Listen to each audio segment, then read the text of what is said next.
দুই ঠ্যাং ছড়াইয়া মাঝে দিল ভরিয়া আপন কাজ করিয়া পরে দেয় ছাড়িয়া। বলো কি?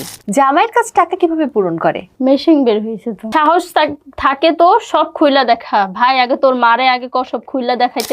আমরা ইদানিং দেখতে পাচ্ছি যে প্লাস টক বিডি নামে একটি প্রোগ্রাম হয়, একটি চ্যানেল।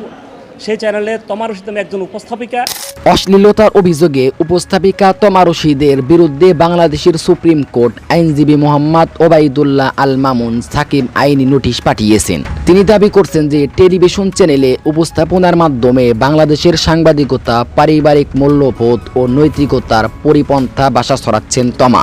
জাতীয় অনলাইন গণমাধ্যম নীতিমালা 2017 সালে লঙ্ঘন করেছেন তিনি।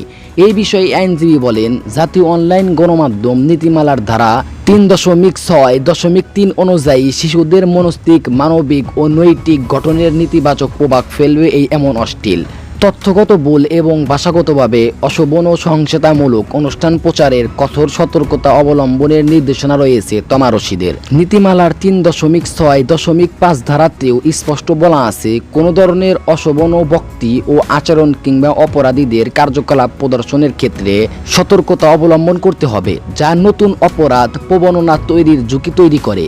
কিন্তু উক্ত উপস্থাপিকা তার অনুষ্ঠানে ধারাবাহিকভাবে এমন শব্দ চয়ন করে চলেছেন, যা অশ্লীলতা ও কুরুচিপূর্ণ আচরণের উৎসাহদাতা হয়ে উঠেছেন।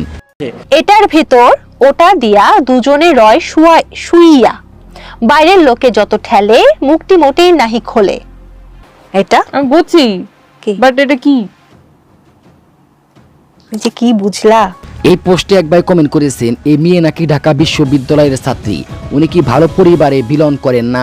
সামান্য টাকার জন্য দেশের সামাজিক পরিবেশ কলুষিত করেছেন বাচনভঙ্গিতে। এটা একজন বিবেক বুদ্ধি সম্পূর্ণ মানুষের পক্ষে কিভাবে সম্ভব? আইনি নোটিশ দিয়ে ওনার বিরুদ্ধে সঠিক কাজ করেছেন। আর কয়েকজন আছে সঙ্গে, তাদের বিরুদ্ধে করা উচিত। অনুষ্ঠানের পরিচালক, প্রযোজক ও বিজ্ঞাপনদাতা সবার বিরুদ্ধে আইনি নোটিশ পাঠানো খুবই দরকার।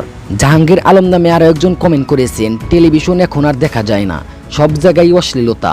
আমরা যারা 90 দশকের দশক রয়েছি, তাদের কাছে বর্তমান সময়ে নাটক, বিজ্ঞাপন, বিভিন্ন বিনোদনমূলক অনুষ্ঠান দেখা যেন অসম্ভব হয়ে পড়েছে। এখন থেকে যদি এসব ব্যাপারে ব্যবস্থা না নেওয়া হয়, তাহলে ভবিষ্যতে আরও বেশি অশ্লীলতা ছড়িয়ে পড়বে। এই বিষয়ে তিনি বলেন, আমি একজন সুপ্রিম কোর্টের আইনজীবী ও দেশের একজন সচেতন নাগরিক হিসাবে তমা রশিদের এমন কার্যকলাপের বিরুদ্ধে আজকের এই নোটিশ দিয়েছি, যাতে তিনি ভবিষ্যতে আর কোনোভাবেই অশ্লীল শব্দ চয়নের মাধ্যমে অনুষ্ঠান পরিচালনা না করতে পারেন। আইনজীবী জানান, বাংলাদেশের ঐতিহাসবাসী সামাজিক সংস্কৃতির রক্ষার স্বার্থে এসব কর্মকাণ্ড বন্ধ করার আহ্বান জানান তিনি সকলকে। 5 ব্যাটাই ধরে 32 ব্যাটাই করে, এক ব্যাটা ধাক্কিয়ে নেয় ঘরে। বলো কি?